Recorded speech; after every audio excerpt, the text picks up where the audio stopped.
안녕하세요. 부처님 같은 그런 훌륭하신 분은 다른 사람이 비난하지 않지 않을까 이렇게 여러분들 생각하십니까? 당시 기록을 보면 부처님을 욕하는 사람도 많았습니다.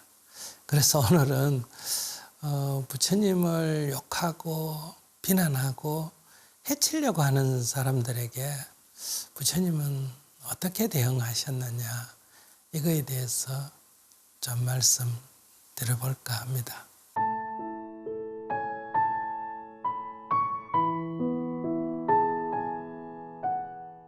첫 번째는 개인적으로 그냥 부처님을 욕하는 사람, 이런 사람이 있었습니다. 부처님이 걸식, 밥을 얻어먹으러 가잖아요. 어느 브라만 집에 밥을 얻어먹으러 갔는데 그 브라만이 욕을 했어요. 왜 사대 육신이 멀쩡한 사람이 이래가 안 먹고 살고 얻어먹느냐 이러면서 욕을 했습니다. 그러니까 부처님께서 그 욕을 가만히 듣고 있다가 그 욕하는 사람에게 되물었습니다. 혹시 당신 집에 손님이 옵니까? 그러니까 그 사람이 오지 이러는 거예요. 올 때 뭐 선물 같은 거 사옵니까? 이러니까 선물 가져오지 그래. 근데 선물을 당신이 안 받으면 그 선물은 누구 겁니까? 그야 가져온 사람 거지. 그래 빙긋이 웃으니까 왜 물어? 이랬어요. 그건 왜 묻느냐 이거예요. 당신이 지금 나한테 욕을 선물했는데 내가 웃으면서 그 욕을 안 받으면 그 욕이 누구 거요? 이랬어. 그때 그 브라만이 큰 깨우침이 있어서 아이고 부처님 제가 잘못했습니다. 들어오십시오.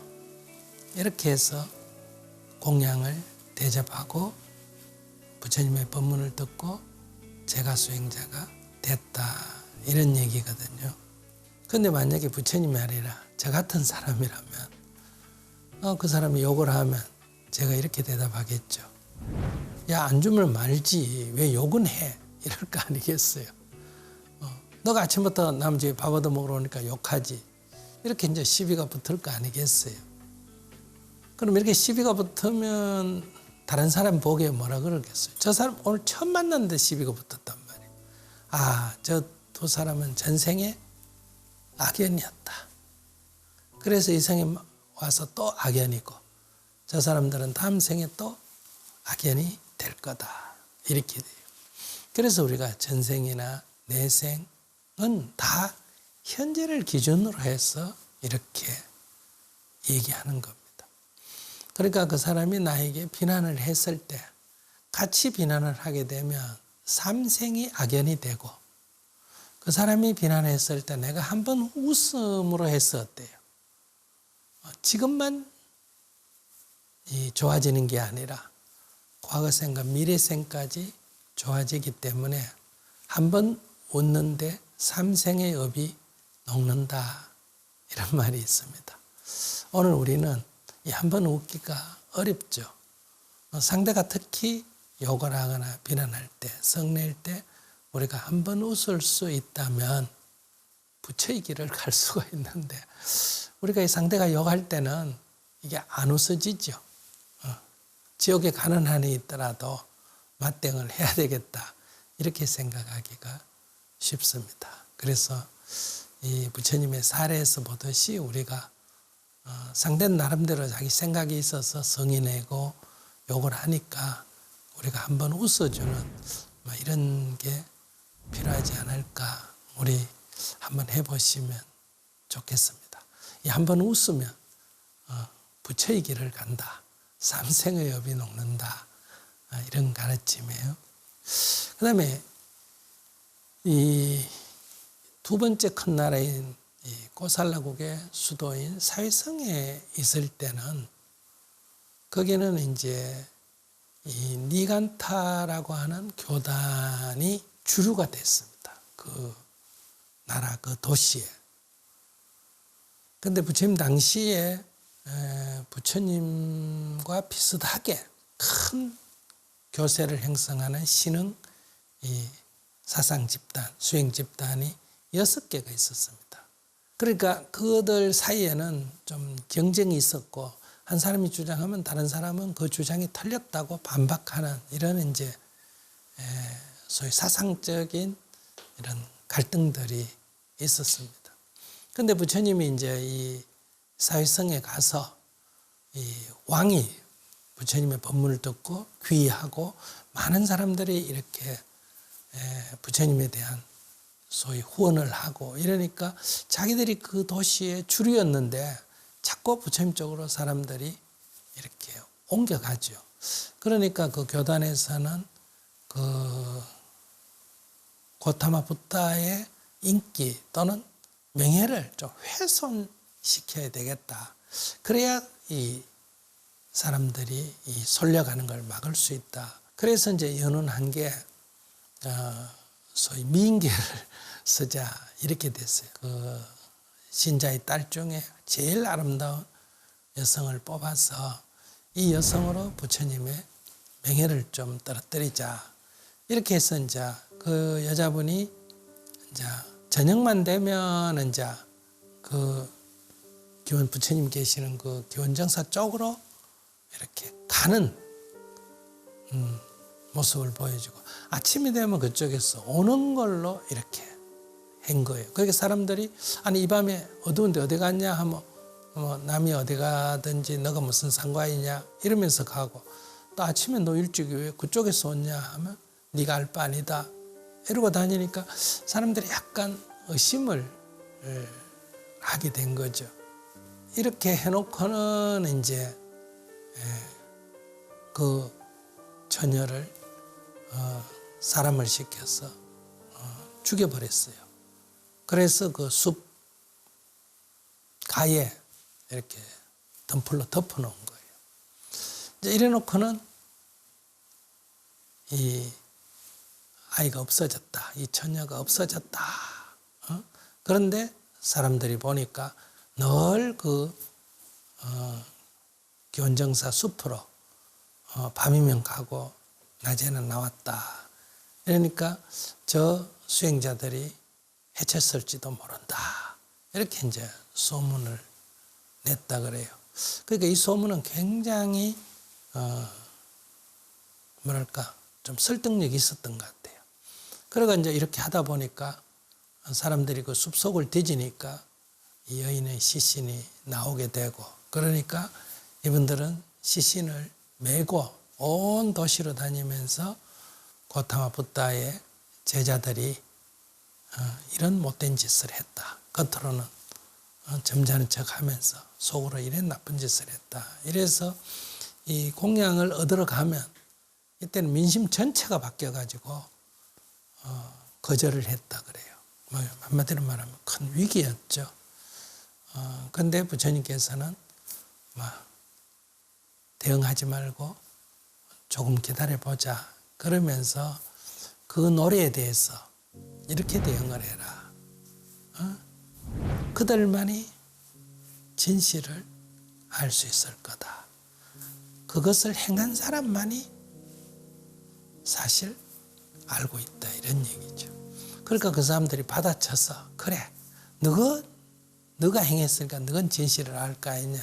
이런 식으로 했는데 그 청부 살해를 한 사람이 술을 먹고 얘기를 하다가 자기가 그 일을 저질렀다 하는 것을 발설을 하면서 이 사건이 알려지게 된 거예요. 그래서 나중에 확인해 보니까 그 니간타라고 하는 그 교단에서 모의를 해가 일으킨 사건이다. 이렇게 알려져서 오히려 부처님과 제자들의 명성은 더 높아갔다. 이런 얘기가 있습니다. 이런 얘기들을 보면 그 당시에 이런 사상계 갈등이 있었다. 이런 것을 알 수가 있습니다.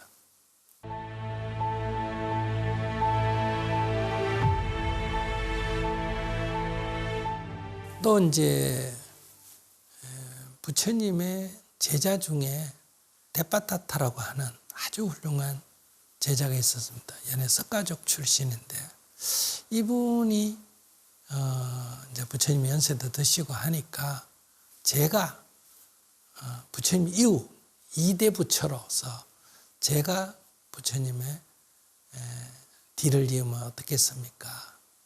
이렇게 부처님께 제안을 했어요. 그러니 부처님께서 교단은 누구에 의해서 이끌려지는 게 아니다. 부따를 대신할 사람, 그런 사람은 필요가 없다. 다 자기 수행해가 다 자기 주인이 돼서 살아가는데 굳이 누구를 정해가 이렇게 지도한다 이런 게 필요 없다 이렇게 얘기를 했어요. 그러니까 조금 이제 기분이 상했습니다. 그래서 어느 날 이렇게 대중이 많이 모인 자리에서 데파다타가 제안을 했습니다. 부처님, 제가 건의가 하나 있습니다. 그래, 무슨 일이요? 해보시오. 그러니까 수행자라면 모름지기 걸식을 해야 합니다. 음식을 초대하는 것에 응해서는 안 됩니다. 그리고 하루 한 끼만 먹어야 합니다. 그리고 물고기 같은 음식을 먹어서는 안 됩니다. 그 다음에 입는 옷은 반드시 분소일을 입어야 합니다. 그리고 남밑이나 동굴에서 자야지 이렇게 처마 밑에 자도 안 됩니다. 어떻습니까? 수행자는 마땅히 이렇게 해야 된다. 그럼 이 5가지의 제안에 대해서 부처님이 그래, 당신 말이 옳다. 앞으로 그렇게 해라 하면 이제 그것으로 부처님부터 자기가 이제 실질적으로 후계자다 하는 것을 인정받은 걸로 하려고 이렇게 문제를 제기했는데 부처님께서는 수행자가 그렇게 생활하는 것은 참 훌륭한 일이다. 이렇게 먼저 받아들이면서 그런데 데파다타여 이 걸식하는 것은 수행자로서 좋은 일인데 신심 있는 제가자 중에 식사 초대를 할 때는 가끔 응할 수도 있단다. 그 다음에 이제 2번째, 하루 한 끼만 먹어라 했는데 하루 한 끼 먹는 건 좋은 일이다. 그런데 환자라든지 이 삶이 아직 이 성장기에 있는 20살 아래에 있는 미성년자들은 2끼 먹을 수도 있다. 또 물고기는 먹지 말아야 된다 하는데 그래, 물고기를 먹지 않고 채식만 하는 것은 좋은 일이다. 그런데 걸식을 할 때 물고기가 섞여 있는 그런 음식을 준다면 버리지 말고 먹어야 한다. 그리고 분소일을 입는 것은 참 훌륭한 일이다. 그러나 그런 분소이가 없다면 어떡하겠냐. 그때는 새 옷을 입을 수도 있다. 벌거벗고 있을 수는 없지 않습니까? 그리고 남밑이나 동굴 속에서 생활하는 것은 참 훌륭한 일이다. 그런데 비 오는 날이라든지 이런 날은 사람이 살지 않는 빈집의 처마 밑에서는 잘 수도 있다. 이렇게 얘기하니까 누가 들어도 옳은 얘기지 않습니까? 그러니까 그것은 좋은 일이지만은 딱 그렇게 해야 된다고만 정할 수는 없다. 사람의 형편에 따라서 조금 여유도 있어야 된다. 이런 말씀이라고 볼 수 있죠. 이런 얘기를 듣고 실망을 해서 부처님을 결국은 해칠 수밖에 없다.